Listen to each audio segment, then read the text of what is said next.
Oke, halo teman-teman mahasiswa. Kalau dengar kata audit, biasanya apa sih yang langsung terlintas di pikiran? Sesuatu yang menegangkan? Pemeriksaan yang bikin deg-degan gitu ya? Nah, dalam pembahasan singkat kita kali ini, kita akan coba bongkar pandangan itu. Kita akan lihat bareng-bareng gimana caranya audit, khususnya di bidang SDM, justru jadi sebuah alat strategis yang sangat-sangat powerful untuk kemajuan organisasi. Oke, ini dia peta jalan kita. Kita akan mulai dari yang paling dasar dulu. Apa sih hakikat dari sebuah audit? Lalu kita intip apa aja sih kegiatannya? Terus siapa aja yang dapat manfaat? Baru setelah itu kita kerucutkan ke audit SDM dan di ujung kita akan coba asah cara berpikir kritis kita tentang semua ini. Siap ya? Mari kita mulai. Oke, kita masuk bagian pertama, hakikat audit. Ya, sebelum kita ngomongin bagaimana cara melakukannya, kita harus paham betul kenapa ini perlu dilakukan. Apa sih sebetulnya esensi dari sebuah audit itu? Jadi, yuk kita mulai dari pertanyaan yang paling fundamental. Sebenarnya apa itu audit? Dan kenapa kok rasanya setiap organisasi, mau besar, mau kecil, itu butuh yang namanya proses audit? Kalau kita lihat dari definisi klasiknya, inti dari audit itu sebenarnya adalah proses membandingkan. Simpelnya begini, kita punya kriteria, standar, atau aturan main yang seharusnya terjadi. Nah, tugas auditor adalah mengumpulkan bukti untuk melihat bagaimana kenyataan di lapangan. Audit ini yang jadi jembatan untuk melihat ada gap nggak sih antara harapan dengan realita. Saya pribadi suka sekali dengan analogi ini. Anggap saja audit itu seperti cermin organisasi. Sebuah cermin kan fungsinya bukan untuk menghakimi ya, tapi untuk menunjukkan gambaran yang jujur apa adanya tanpa filter. Lewat cermin inilah, organisasi bisa lihat di mana kekuatannya dan di mana ada retak-retak yang perlu diperbaiki.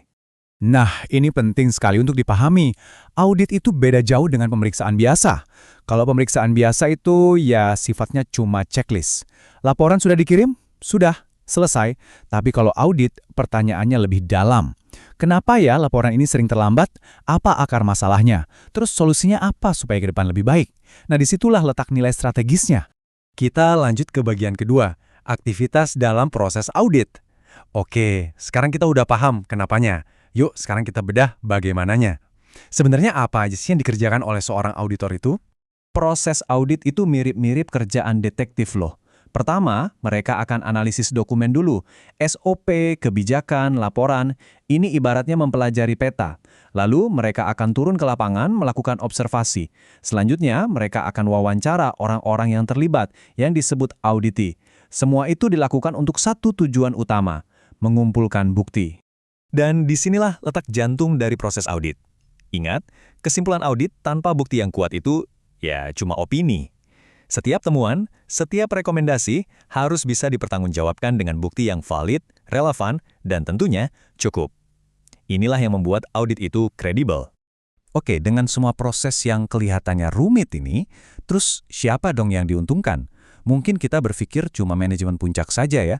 Well, jawabannya ternyata jauh lebih luas dari itu.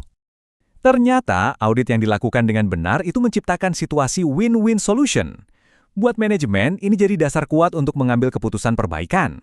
Buat stakeholders, seperti investor, ini membangun kepercayaan. Buat auditornya sendiri, ini memperdalam pemahaman mereka. Dan yang paling penting, bagi auditi atau pihak yang diaudit, ini bukan ajang dicari-cari kesalahan, tapi justru kesempatan untuk belajar dan berkembang.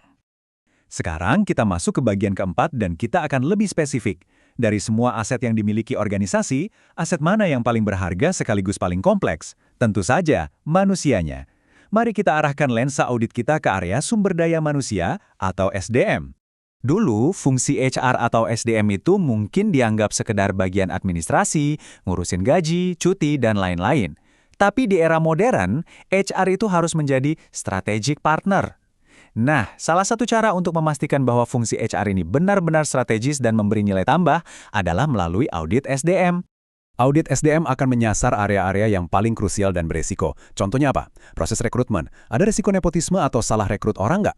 Lalu penilaian kinerja. Ada risiko subjektivitas dari atasan? Atau sistem kompensasi adil nggak? Nah, audit membantu mengidentifikasi risiko-risiko ini sebelum menjadi masalah besar. Oke, bagian terakhir. Sekarang, mari kita coba satukan semua kepingan puzzle tadi. Ini bukan lagi soal menghafal definisi ya, tapi tentang bagaimana kita berpikir secara kritis dan strategis. Ini skill yang akan sangat berguna untuk karir kalian nanti. Faktanya, auditor itu nggak punya waktu dan sumber daya untuk memeriksa semuanya sampai ke detil terkecil. Nggak mungkin. Makanya, audit modern itu harus cerdas. Pendekatannya disebut risk-based auditing. Jadi, auditor akan memfokuskan energinya ke area-area yang punya potensi resiko paling tinggi dan dampak paling besar bagi organisasi. Jadi, bagaimana alur audit SDM bisa meningkatkan kinerja perusahaan? Semuanya dimulai dari sini, dari langkah pertama. Mengidentifikasi titik-titik lemah dalam pengelolaan SDM. Apakah ada proses yang nggak efisien? Apakah ada gap kompetensi? Audit akan menyorot hal ini, tentunya berdasarkan data. Setelah kelemahannya ditemukan, tugas auditor nggak berhenti di situ. Langkah kedua, mereka harus bisa memberikan rekomendasi perbaikan yang sifatnya strategis. Jadi, bukan cuma sekedar menambal masalah, tapi betul-betul memberikan solusi untuk akar masalahnya. Dan inilah muaranya. Ketika cara kita mengelola SDM jadi lebih baik, lebih adil, lebih strategis, maka dampaknya akan seperti efek domino yang positif. Kinerja organisasi secara keseluruhan pada akhirnya akan ikut terdorong naik. Sebagai kesimpulan, dan ini poin terpenting yang saya ingin teman-teman bawa pulang, mari kita ubah paradigma kita tentang audit. Audit, terutama audit SDM, bukanlah alat kontrol untuk mencari-cari kesalahan. Jauh lebih dari itu, ia adalah instrumen strategis untuk pertumbuhan dan perbaikan berkelanjutan.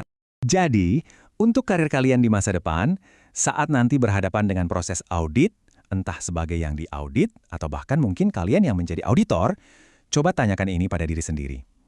Apakah kalian akan melihat audit sebagai sebuah ancaman atau justru sebagai sebuah katalis untuk menjadi lebih baik? Cara pandang itu ada di tangan kalian. Terima kasih.